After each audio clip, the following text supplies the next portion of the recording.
Hello, I'm Terrence McNally. Welcome to Free Forum, a world that just might work. This episode was recorded as a LiveTalksLA event, October 24th in Santa Monica. I speak with former Senator and current President of the American Constitution Society, RUSS FEINGOLD, and co-author Peter Prindiville about their new book, The Constitution in Jeopardy, the unprecedented effort to rewrite our fundamental law and what we can do about it. On Free Forum, we explore the lives, the work, the ideas of individuals I suspect have pieces of the puzzle of a world that just might work. We look at politics, economics, environment, science, health, culture, all based on the fact that I believe we can do better, and I want to find out how. The show plays weekly on the Progressive Voices Network on TuneIn.com, and podcasts are available anytime, anywhere on Apple Podcasts, Google Podcasts, Spotify, most major podcast sites, and at my site, TerrenceMcNally.net, TerrenceMcNally.net. You can learn more about LiveTalksLA and find a video recording of this event at LiveTalksLA, all one word, LiveTalksLA.com. No less an authority than Thomas Jefferson recommended that we tear up any existing constitution and redraft it every 19 years. So by his count, we're 214 years overdue. According to emails I periodically receive from Common Cause, if only a few more states join the call, we could face an Article 5 constitutional convention, something I don't think I even knew existed until I read one of those emails. And while some might see this as an opportunity to correct some flaws, like to get rid of the Electoral College, for example, the prospect scares the hell out of me and both of my guests, who together have written the book we see, The Constitution in Jeopardy. The subtitle is An Unprecedented Effort to Rewrite Our Fundamental Law and What We Can Do About It. Now, personally, I feel we need to heal an awful lot of tribalism and misinformation before I want to trust us with a constitutional convention. And even if we could effectively and constructively achieve sufficient education among the people, which seems an enormous challenge, we'd still have to contend with all the political, media, and big money, big corporate influences on the execution of such a convention. Russ Feingold has said, although our Constitution is by no means perfect, it continues to suffer from founding failures and has contributed to inequity across the country. There is a conversation to be had about the Constitution, but not the one we're going to talk about tonight. I look forward to this conversation to answer a number of questions, including what is an Article 5 Constitutional Convention? How real is the possibility?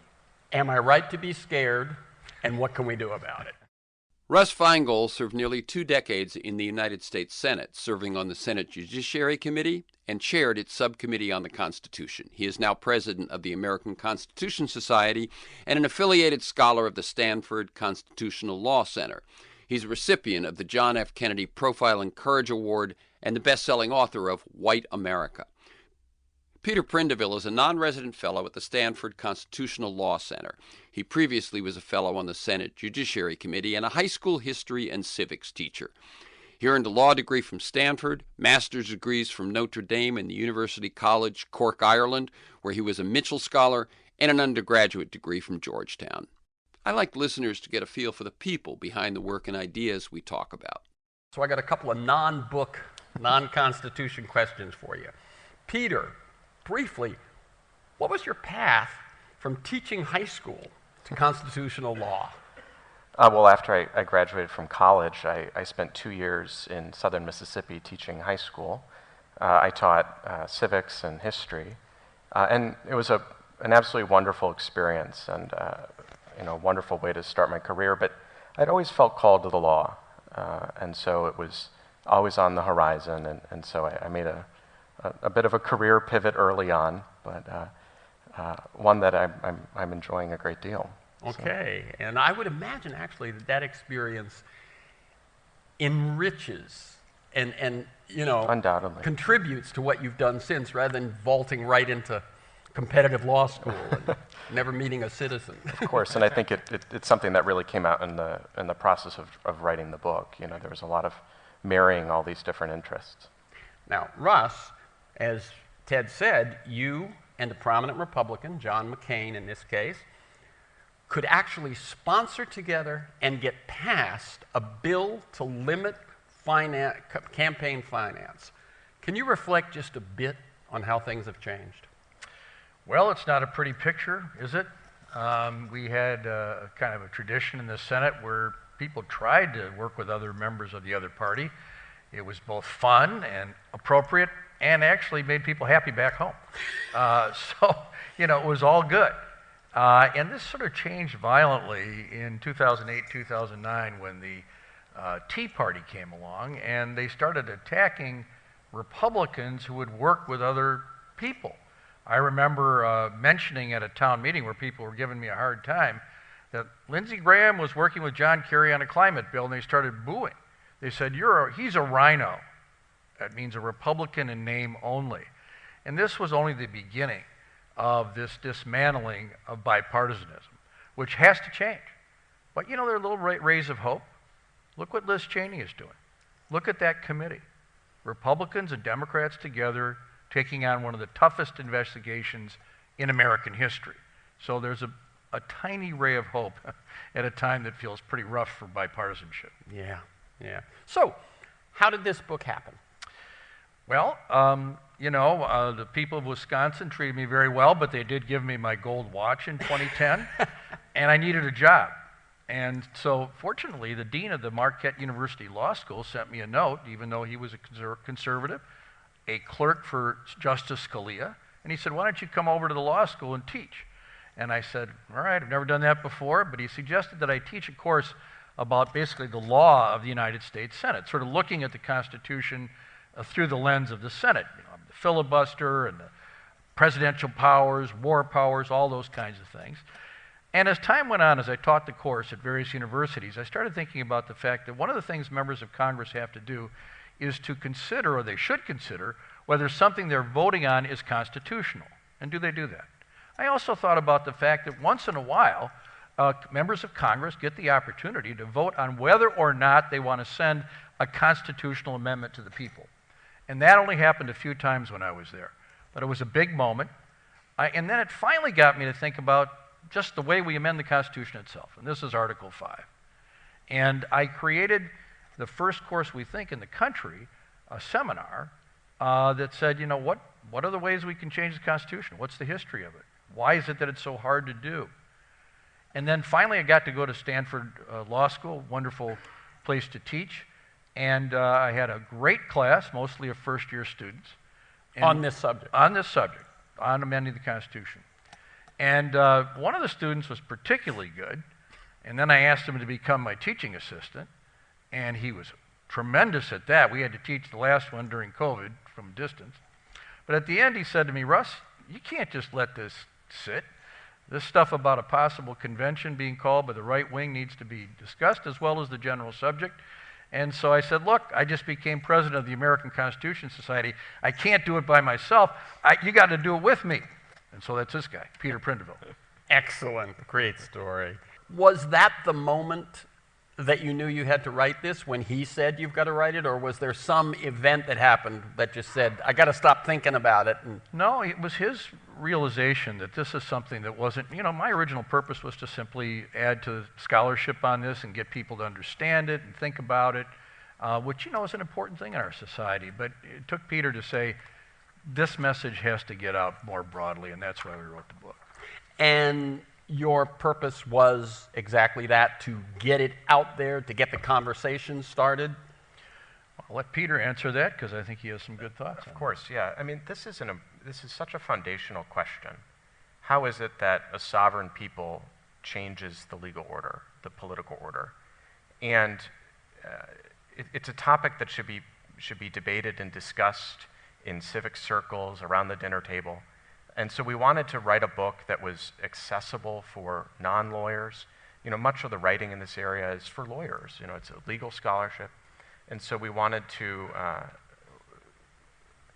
provide something that was kind of an entree for people to begin thinking both about the dangers of Article 5 and the potential troubles it presents, but also about the fundamental importance of constitutional change.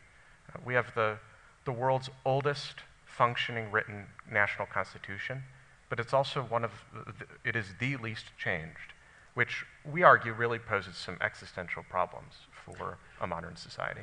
Also, in the history, you point out it was the first written constitution that had amendment in it that actually proposed that it could be changed, and yet...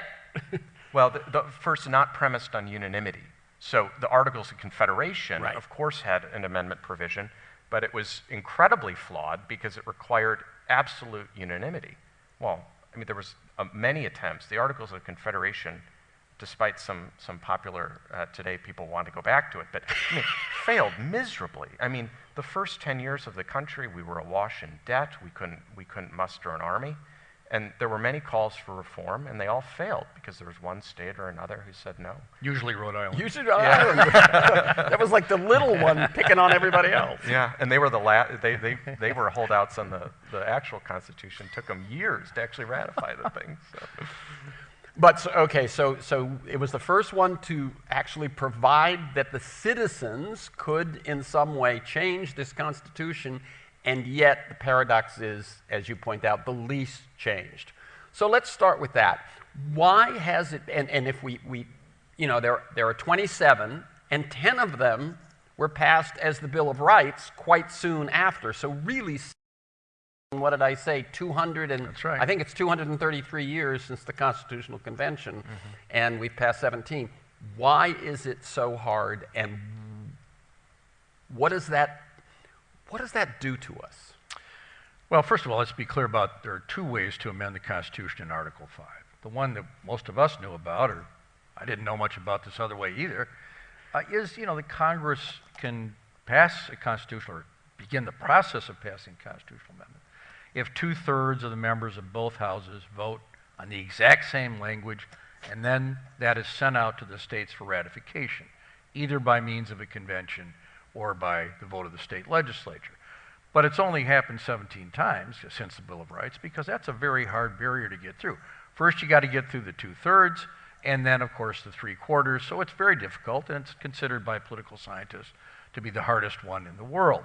Although it has happened, and we discuss what movements and events can cause that to happen.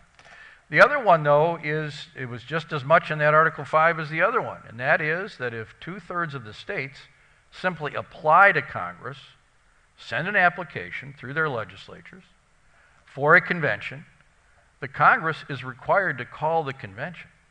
It's not like they have a debate and say, well, we got 2/3 of the state that want to do this, what do you think? No, it is required. And this is what the far right has figured out. Using gerrymandered state legislatures, they are trying to reach the point where as soon as January, although it may not be that soon, they could try to have this convention called. There has never been one before. It's come close. It's come within one state a couple times. But we are on the verge of this, but people say, you know, don't you think we have enough to worry about already? But what's the point of not understanding?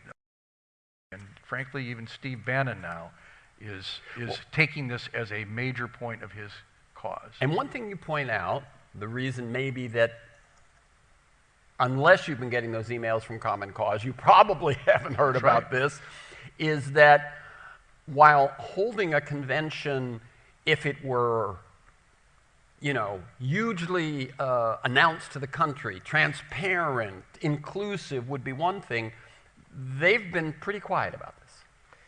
There's a great anecdote. You know, one of the previous efforts that tried to call one of these conventions was during the 80s to call a convention to deal with a balanced budget amendment issue. We have this great anecdote in the book about one of the advocates got a little, he was frustrated because as the movement got closer and closer to success, people started to actually realize the full power of this convening. And, you know, the cat got out of the bag, and he said, we should have just kept it a little quieter, you know, gotten up to the threshold where you can't really get back anymore. And so that was clearly a lesson that was learned on the right, to keep it hush. He said that the funny quote is that they wanted to convince state legislators that these applications for convention were as meaningful and as powerful as a resolution endorsing apple pie. Wow. And that was the strategy, and it failed miserably. And so we argue in the book that there's been some learning. There's been a number of attempts starting in the 60s. That was a surprise to me, too. I thought that, part of the premise of the book was going to be that this has never happened, and it has never happened, but it hasn't never been tried. Right. Well, I mean, there have been some times it was tried that I think led to good results. In the progressive era, there was a movement started in Nebraska to have the direct election of senators instead of the legislatures picking them. Of course, there was a movement for allowing the income tax. That required overcoming the Supreme Court's prohibition on the income tax. There was a movement to have women vote. And all of these things were the subject of applications. They never quite got the 2/3 that were required, but it got so close, particularly with regard to the direct election of senators, that the Senate said, all right, we'll do it. And that was the 17th Amendment. So there was a period, after a long period of no amendments at all, where a rush of those occurred, and that was more from the progressive side. However, the story that we tell in the book, two close calls from the more conservative side, not necessarily as dangerous as what we're looking at here, but maybe, Peter, you'd say a word about those efforts. So the first was during the 60s. Senator Dirksen of Illinois led a movement to try and call a convention to overturn some of the Supreme Court's rulings about apportionment, how district lines are drawn for state legislatures. That really frustrated a lot of state legislators, you can imagine, so it's kind of a niche issue. That failed by one vote. But then, the dream really didn't die. Again, in the 80s, spurred a lot by the property tax revolt here in California, and the use of initiatives and constitutional amendments and ballot initiatives here in California to rein in taxation. People said, well, why don't we try and translate this California experience to the national level, and started passing amendments again. And that also kind of fizzled. Due in large part to the same arguments and concerns we raise in the book. Many of the arguments we make aren't new. They were made in the 60s, they were made in the 80s, and they're being made again today. And that's partially why we end the book where we do, talking about reform. We need to answer some of these questions. And Peter and I think it's important that people not regard this as some kind of illegitimate scheme. A lot of what the right's trying to do is, obviously, January 6th, the way they stole the Supreme Court, this independent state legislature theory where they're claiming that the state legislature can disregard the vote in a state if they feel like it.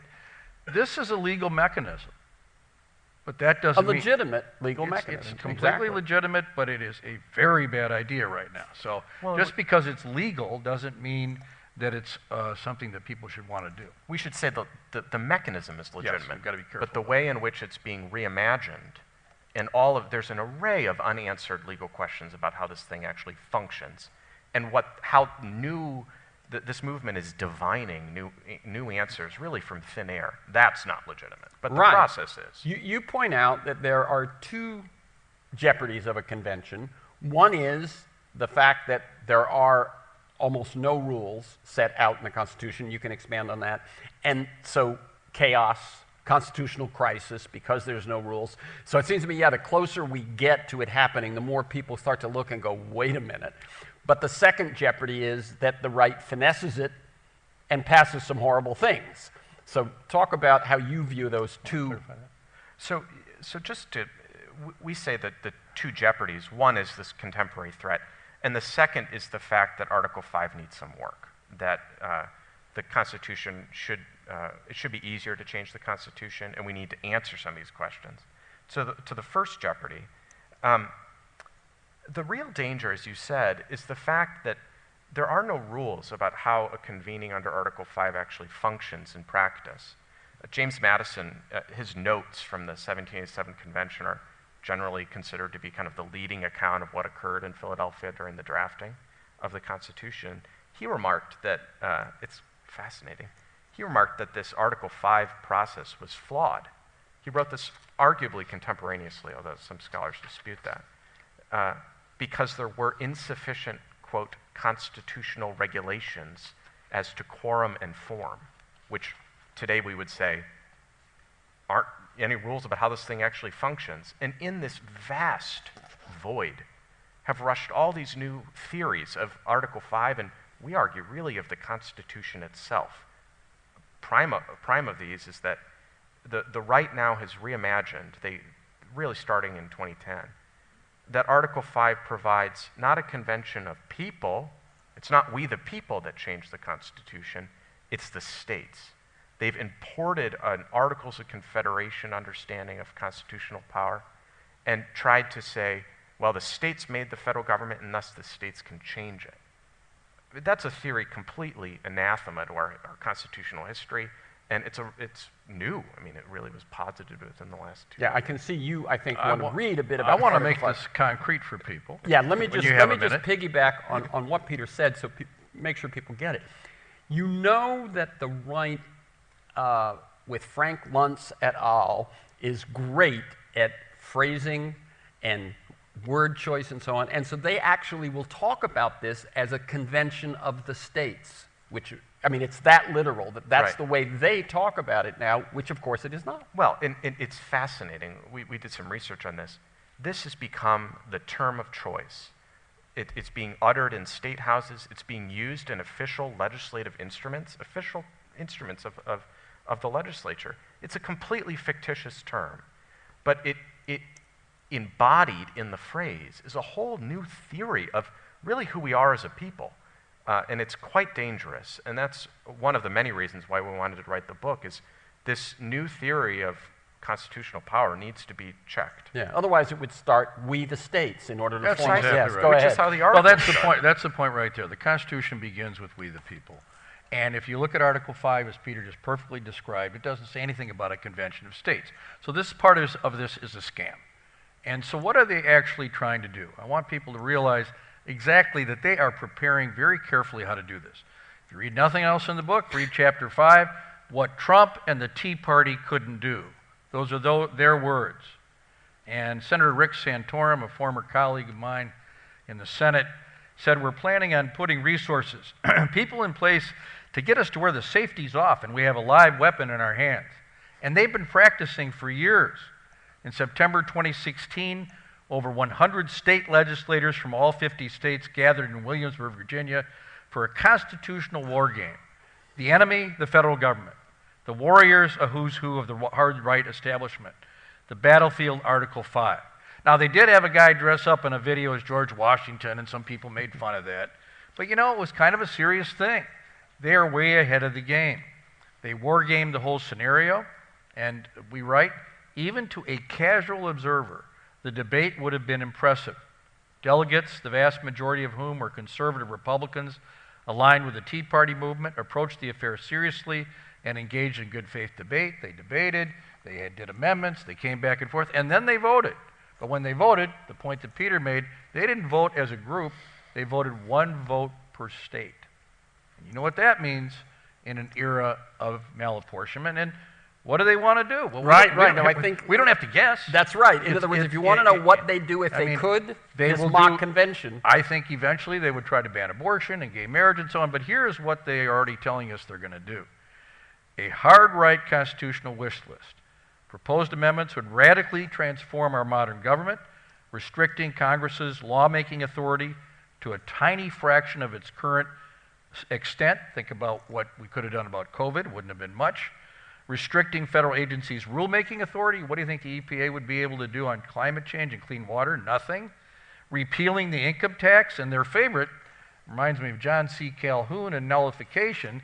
They have a provision that says if 30 state legislatures, not the governor, not you folks voting popularly, if 30 state legislators want to simply overturn an act of Congress or a regulation, that's all it takes. This is what they want to do. And that's why, if you're scared a little bit, it's okay. A convention does not ratify. So I think that's the one thing I think we left out. Right. What is the process in terms That's of... right. Sure. So Article 5 provides, there's a two-step process for a constitutional amendment. First, the amendment has to be proposed, and then it's ratified. There's, as Russ said before, two methods to propose. Congress can do it, or this convention could do it. But then it's sent to the people of the states for ratification. It requires 3/4 of the states. Ratification can occur in one of two ways. There's kind of, the framers thought of it as there's one of two places where the people can speak.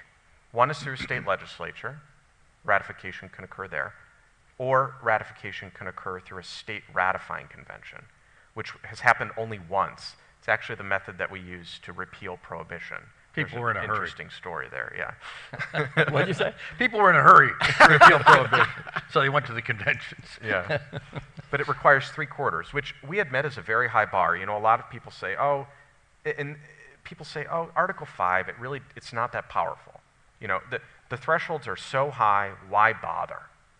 And we argue that you need to watch this more carefully, that amendments can stay dormant for over a century. That's the lived experience of the 27th Amendment. It was proposed in 1789 with the original Bill of Rights, but was ratified in 1992. So, I mean, talk about generational concerns. Let me ask you guys a question then, which is about the Equal Rights Amendment. Why do people claim that that the time for ratifying it has lapsed? Well, I don't think that's right, but it is the general understanding because Congress did, and this is something that actually happened around Prohibition, they started to put time limits in Congress on how long an amendment could be around. My view is that that's unconstitutional, unless you put it in the language of the amendment itself. Or or you amended Article 5. Right. Sure, but if it's in the actual language when the legislature votes, that's one thing. So, you know, I was just speaking to some leaders on this today in Los Angeles. We take the view that the requisite number of states, 38, have ratified it with Virginia, and that the president should publish the amendment, should publish the Constitution with it.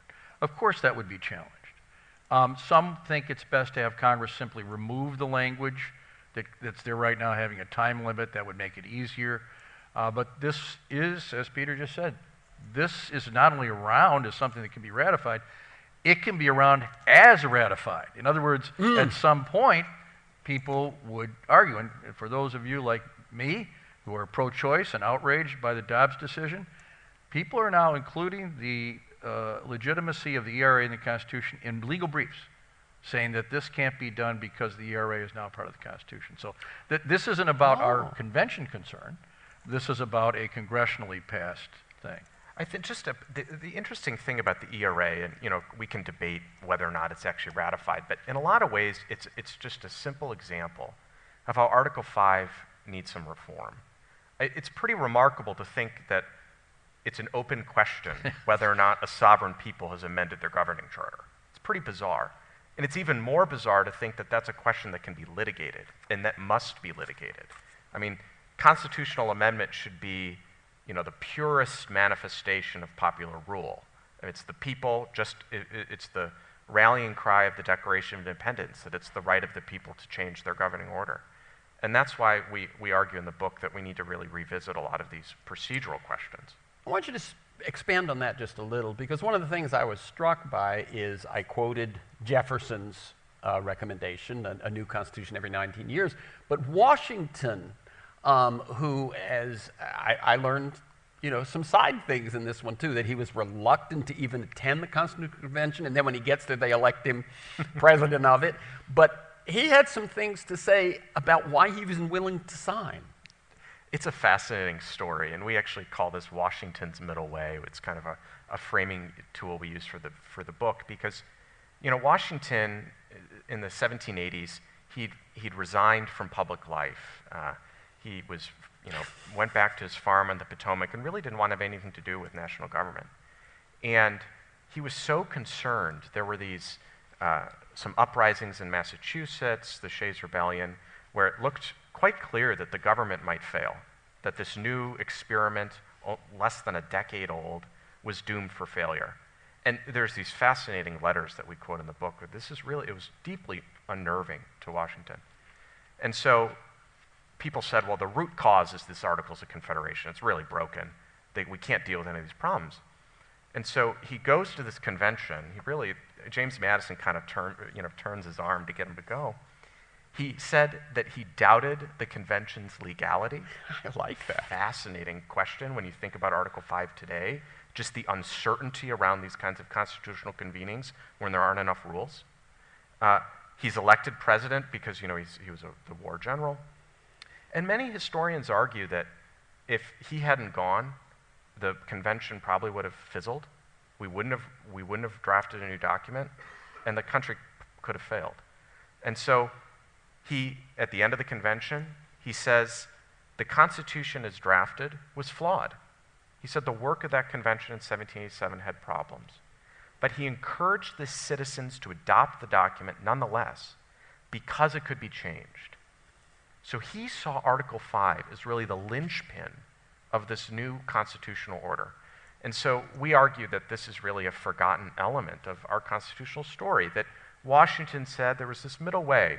The Constitution should be binding on all until it's changed by what he said, quote, an explicit and authentic act of the I have people. a feeling he's going to quote it exactly. Well, he's quoting exactly, but I happened to be in Philadelphia with my grandson 2 weekends ago to show him Independence Hall, and I wasn't there for the Phillies or the Eagles.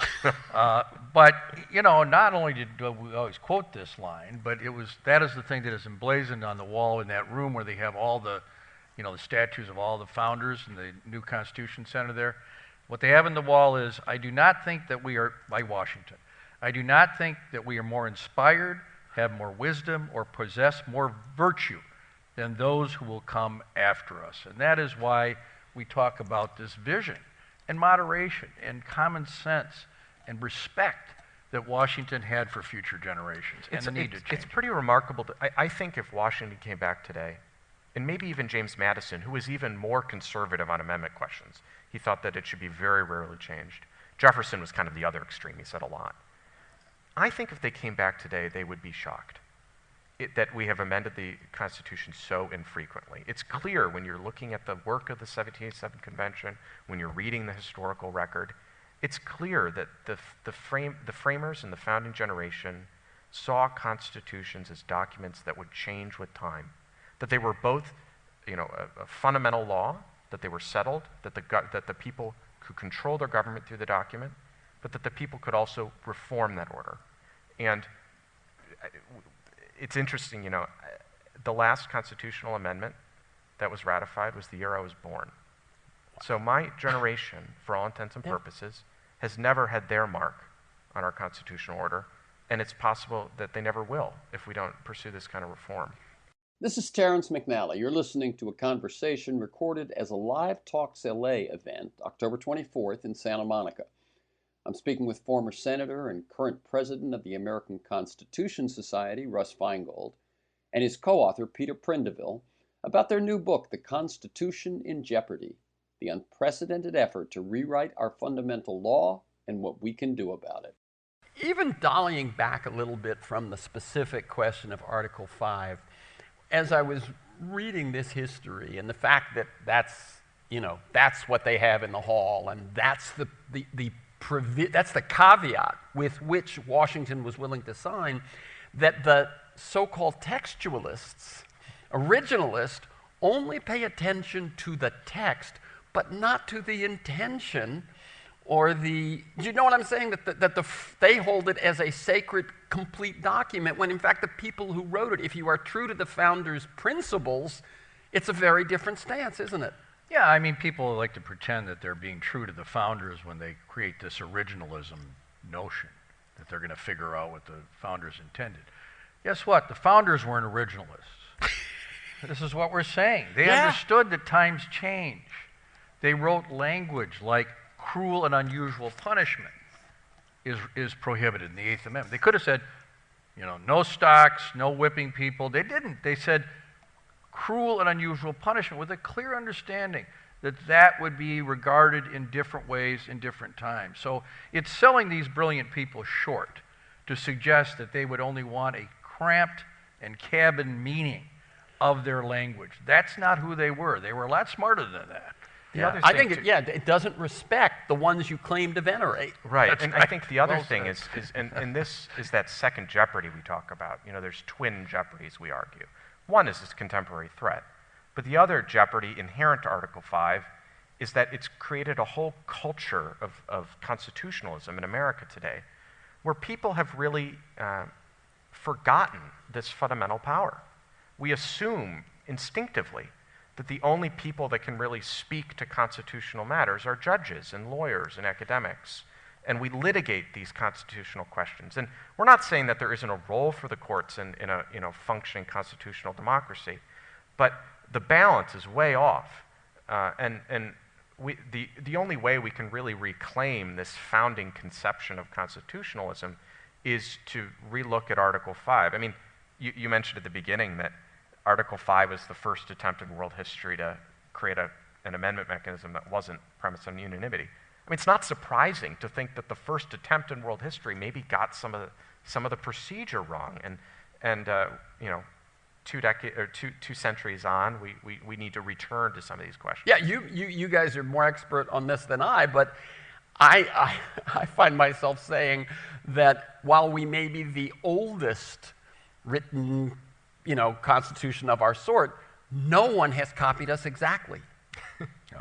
No. And that's always, that second part is always left out when people talk about. It's kind of, there's some today who argue that we should just get rid of constitutionalism at all.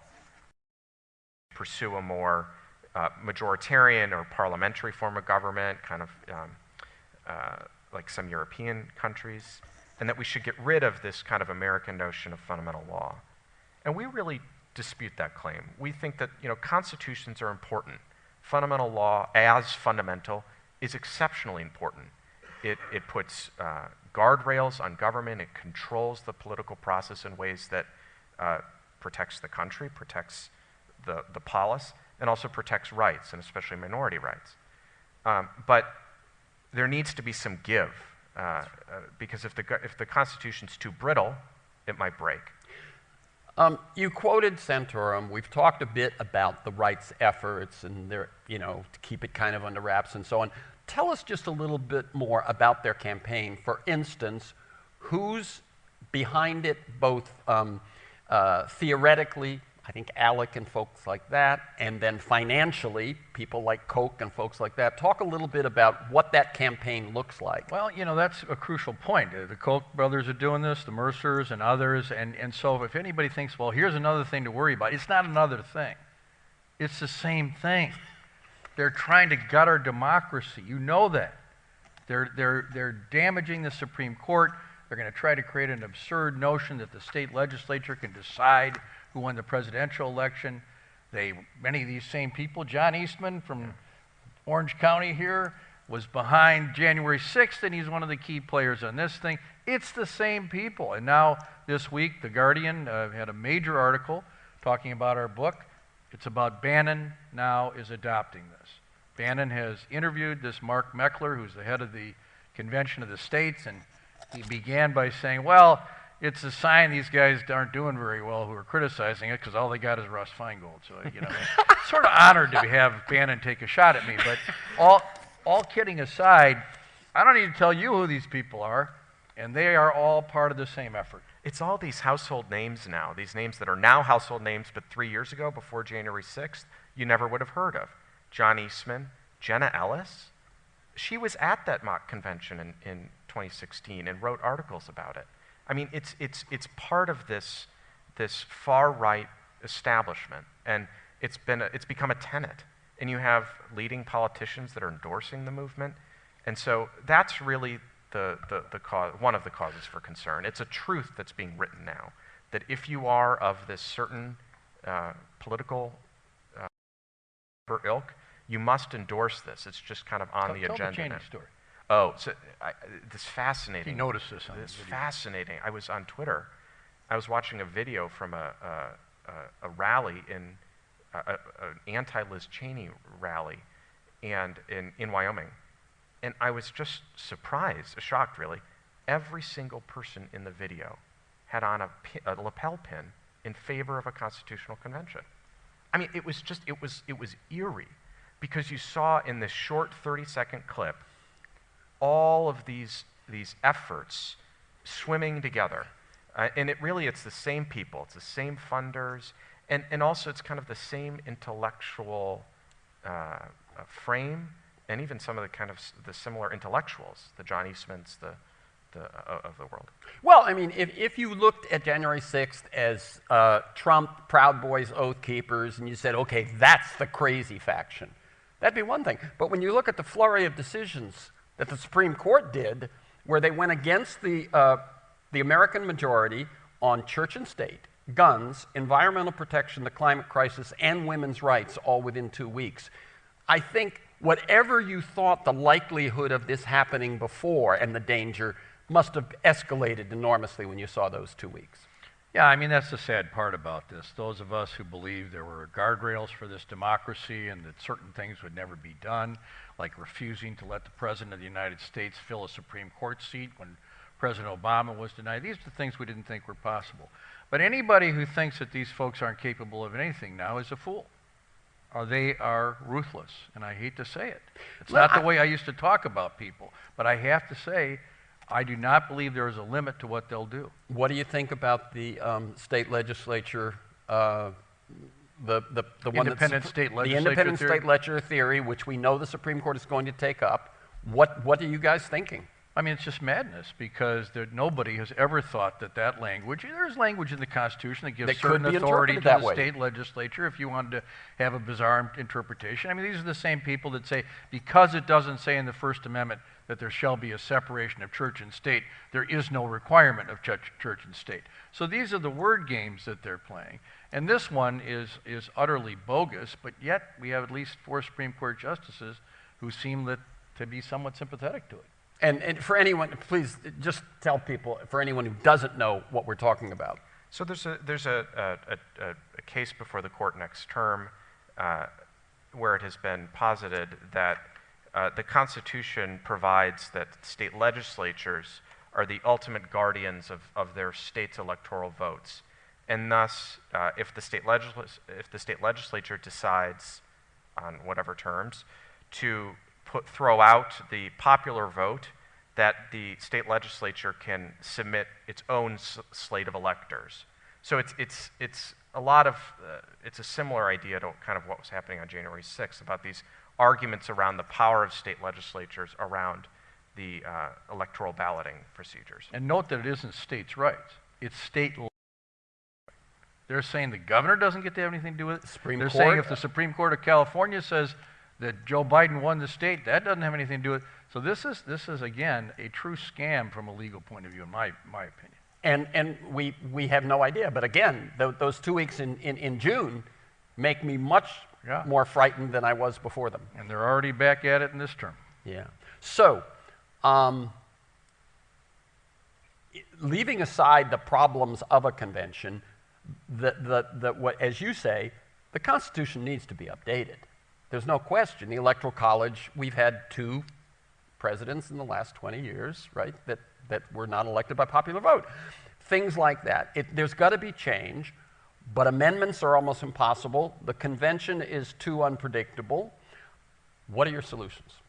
Well, we think that there has to be a commission, a bipartisan commission created that would propose changes, and that those changes would have to go through the congressional route. Because if you go through the convention route, as we say, anything can happen. And so we would like to see Congress, hopefully, obviously, it would have to be a bipartisan group, propose changes both to the way that Congress does its amending process and to the convention process itself. And we've seen examples of this. I mean, good. Unfortunately, not yet on Article 5. I'm just thinking about the bipartisan work to reform the Electoral Count Act, which was that very old piece of legislation that got newfound life on January 6th, where all these new claims were being made about we can object to the slates and everything. And we argue that this is similar. It's an old text that now is being read with a new eye, and there's new life being read into it that's really, has no foundation in history, in the study of the document, or in our legal tradition, or in the law. And so we think that there hopefully is appetite for this, and the idea would be to craft a reform proposal that really answers some of these questions about the convention mechanism itself, and also makes Article 5 fundamentally democratic. The Constitution today in the 21st century should make the opening invocation, "We the people," real. It should have a lived salience in our law and in our political life. And that can really only happen fundamentally by changing Article 5. To give two specific examples of what we would actually propose, we would have an amendment would have to be ratified by or approved by 2/3 or a majority of the states, but it would have to be by a popular vote in the state, and then by a popular vote in the whole country. So we're not in favor of just a pure national vote because it's pure majoritarian. So we would make it easier, but not too easy. And then in terms of the congressional votes, maybe a little bit lower standard than 2/3 in both houses. I mean, it would still probably be 3/4 for ratification. And then, as Peter was suggesting, with regard to the conventions, Congress would be empowered to say, this is how you count an application, this is how the delegates will be chosen, this is how the voting will be done. And so that there are, as Peter says, there are no rules, so there are some rules. But help me with that just in terms of the legal way that works. In other words, right now, the convention would make its own rules, and that's part of the, right, or might be able to, and I think you folks read the Constitution as saying Congress couldn't make them. Under the current Article 5. But if they amend Article 5 and then it goes through an amendment process. 3/4 of the states. And it would go through the old-fashioned amendment process. That's right. If it was proposing a That's revised right. one. It's a high bar, yeah. It's a high bar. But the it people of needs the to be country done. would have to decide they have to be able to change their constitution. Yeah, and Okay. it would require a real concerted debate about the role of the Constitution in modern life. But we think that's a debate we need to have. And it needs to focus on this mechanism. Because this, as George Washington argued, it really is the cornerstone. Without a functioning amendment mechanism, the whole system starts to not work too well. I think people today almost have a visceral understanding that our constitutional system both is in peril, but also maybe isn't working too well. And we argue that that really is a feeling that's grounded in this amendment process.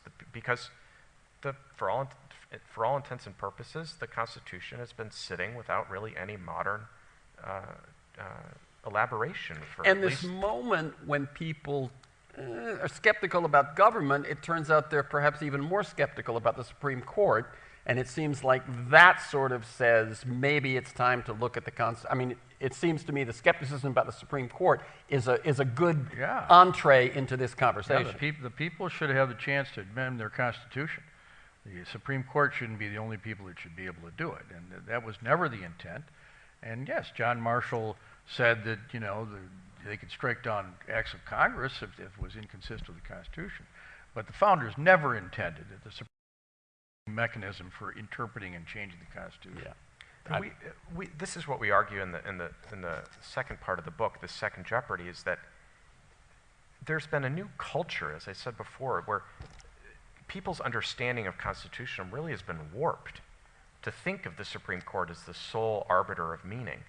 And in a lot of ways, it's been out of necessity.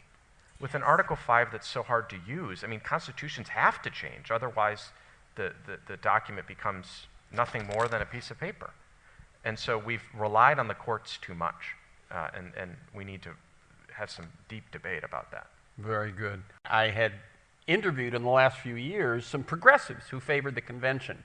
And so I'm going to quote from Lawrence Lessig and then Stephen Hill. Lawrence Lessig, the Harvard Law professor, founder of Equal Citizens, founder of Creative Commons, and so on.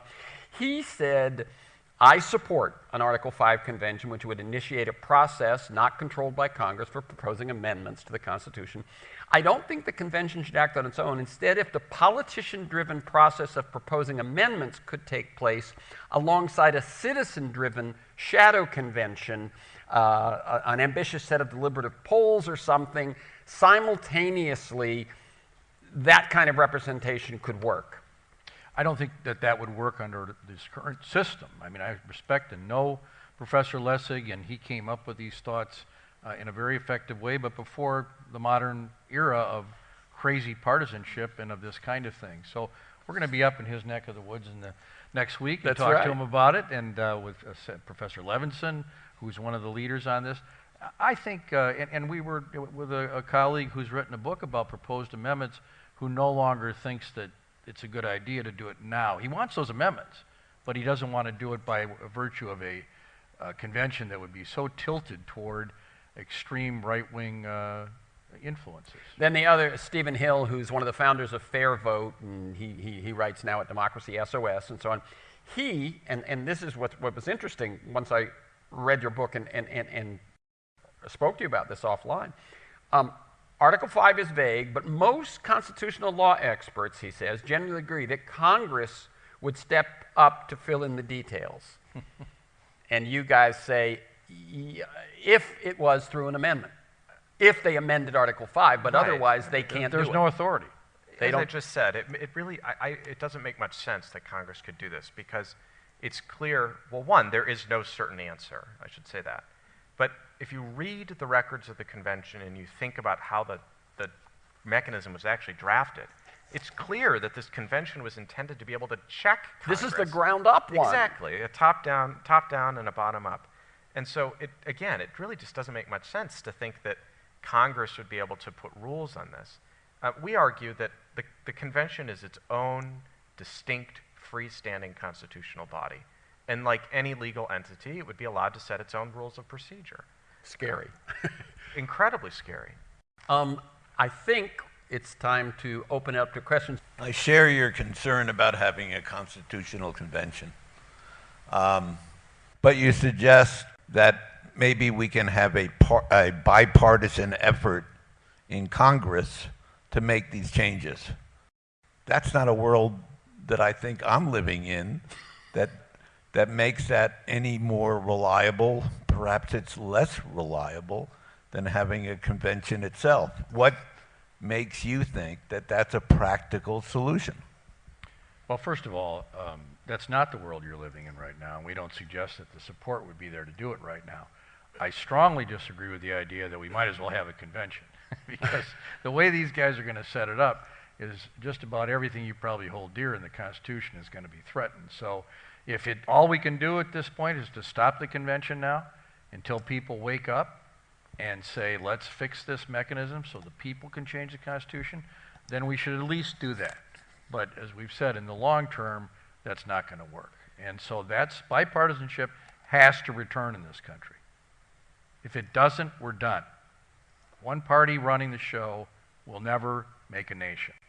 And so one of the best ways for this country to come together would be to figure out a better way for us to fix the Constitution. And just to clarify, the convention, and we didn't really talk about this much, but one of the big claims that this current movement is making that really has no foundation in law is that a convention can be limited, meaning state legislatures can tell the convention, what they can debate and what they can vote on.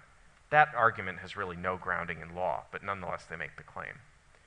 So a convention is truly a Pandora's box. They can draft any amendment they want, much like Congress could in theory. But what we're proposing is a bipartisan commission to draft an amendment to change Article 5. So we're not proposing that Congress should only be the mechanism to change the Constitution. To the contrary, I think we would say that under the right conditions and with the appropriate guardrails and settled procedures and rules, a constitutional convention could be a good thing, just not with this current environment and not with this vast void of legal uncertainty into which are flooding all of these crazy new theories. And so your thought is that thing that you said before of amending Article 5 as a prerequisite for the ability to hold a legitimate convention. It's a bit wonky, but it's really the only way for it, because if you don't settle these questions constitutionally, you can never really answer them. We argue that the convention can't be regulated by Congress. It's clear that the intention of the framers was that the convention was really a second route. It was intended for the people from the bottom up to change the constitutional order, whereas Congress was going from the top down, which kind of makes sense. And in theory is a good design. So it makes no sense to think that Congress would be able to regulate this mechanism that was meant to check their own power. Next. Any of the solutions that you propose require bipartisanship. And presently, the thinking of Congress is winning. all the focus is on winning. What has to change in their beliefs to change our representatives' focus from winning for their party to winning for the country? And I see no progress in that direction at all. I see some, and the name of it is Liz Cheney. She gave up her seat in the House to stand up for the rule of law with Democrats. That is a sign that some people, I mean, look, can you imagine how much a fan of Dick Cheney I was? I was not. But here's somebody who, whatever else she may think, has decided that it is time to protect the democracy and the rule of law. And of course, many Democrats are doing that too. So there is a hint there that maybe people are a little concerned and unhappy about the fact that we have people that revel in the idea of a constitutional crisis. So look, you know, I started off this whole conversation saying how different it is now. But I see signs, little signs of hope. And she said today that if Trump is the nominee again, that there'll be a new conservative party. And that conservative party may decide to go back to a conservative principle, which is the conservative principles do not prohibit bipartisanship. They often include bipartisanship.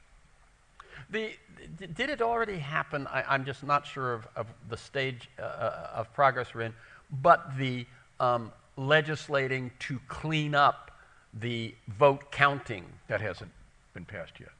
That would. You mean in but that has bipartisan. Senator McConnell has even said he supports it. So you mean for the Electoral College? Yes, tell people what we're talking about. It hasn't happened yet. Because it would be an example of bipartisanship. Right, and this is what I said before. It's this Electoral Count Act. It's this, and this attempt where you've gotten Republicans and Democrats of stature, Senator McConnell, to say, look, this is an old document, this old piece of legislation, it needs reform. Because if we don't reform it, bad things are going to occur. And in a lot of ways, Article 5 is similar. And interestingly enough, think of all the people that were theorizing new ways of thinking about the Electoral Count Act. John Eastman, Jenna Ellis. I mean, it's the same cast of characters. They have love for these old legal texts and breathing new life into them, and totally changing, their meaning. And so we would say that there is hopefully some appetite. Is that expected to pass?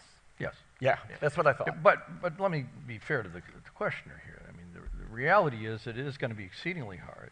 So our answer is stop the convention. Right. Okay? That, if you can't do it, if you can't get bipartisanship on this, so be it. So it's a two-step process, and the second step probably will take a while, but I think ultimately it'll be necessary. This is one of those. This is a generational. This is Probably. not a. This is not a. By the way, a term of office thing. Almost all our constitutional amendments have been over generations. Right. You know, the women's right to vote, prohibition took generations. Right. Didn't take long to get rid of it, but it takes a long time to mount one of these things. And that's part. We're proposing an agenda not for the next electoral cycle, not for the next 5 electoral cycles. We're really proposing, trying to start a conversation about these deeper questions. And of course, they're all grounded in law, so you need to think about how you reform the law. But as I said before, we need to have these deeper debates and conversations about who we are as a people, and how is it that you actually do this process of constitutional amendment? Because at the end of the day, it's the process by which the Declaration of Independence is made alive, that the people reform their own government. And our final question for the evening. The Roberts Court has delivered one devastating decision after the next. So my question is, legally, how possible is it for states just to defy the Supreme Court? Well, first of all, I don't even call it the Roberts Court anymore. If it was the Roberts Court, I don't think you would have. It's the Alito Court. Yeah, I mean, you would have some decisions you wouldn't like. But I don't think I certainly would not be at the point where encouraging people to defy the Supreme Court. We still need the courts. We still need a legitimate legal system. It would play into the hands of those who would prefer a fascist government in this country to completely destabilize the courts. I'm president of the American Constitution. We advocate judicial reform. We think there should be additional seats on the Supreme Court. We think there should be term limits. We think there should be ethics rules. But our goal is not to figure out a way to get a bunch of left-wingers on the court. Our goal is to return the legitimacy of the court, which has been gutted by the stealing of Supreme Court seats by not playing according to the rules. So no, I can't say that I believe you should defy the Supreme Court, but it isn't really defying. The states can do a lot of stuff to protect these rights. Look what Kansas did. Look what Michigan might do on the right to choose. You can pass constitutional amendments directly. Maybe sometimes you don't like the game that's played. We can't do that in Wisconsin.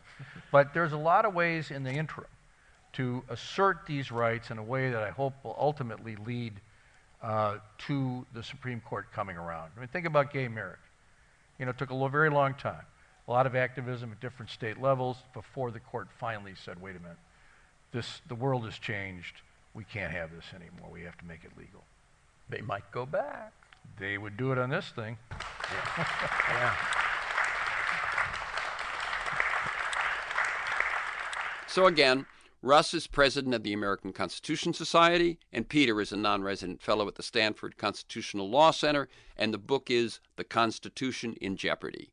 You can learn more at publicaffairsbooks.com. That's one word, publicaffairsbooks.com, and at the site of the American Constitution Society, acslaw.org.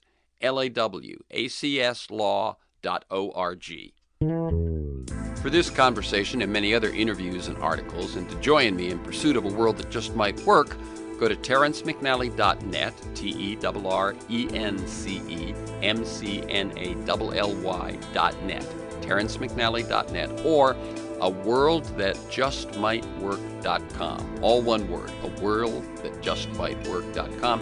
They're the same website. If you want to receive my weekly email announcements of guests and issues and 8 or 10 articles I choose each week to flesh out the conversation, sign up at my site or email me at temcnally@mac.com, temcnally@mac.com. You can also subscribe and listen to the Freeform podcast at Apple Podcasts and most major podcast sites.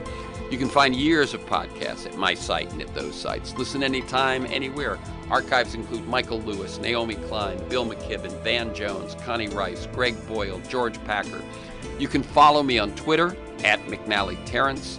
Thanks to Kiana Williams in production and George Vasilopoulos at Progressive Voices. And most of all to you, my listeners, please share this podcast widely.